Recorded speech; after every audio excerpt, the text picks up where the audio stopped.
Night dinner தாளித்து தோசை செஞ்சிகிட்ருக்கிறேன்.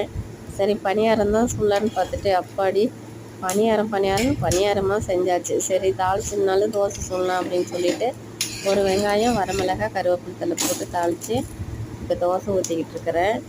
இதுக்கு தொட்டுக்கிறதுக்கு சாம்பார் வச்சேன். இப்போ தான் சாயங்காலம் தான் சாம்பார் வச்சேன்.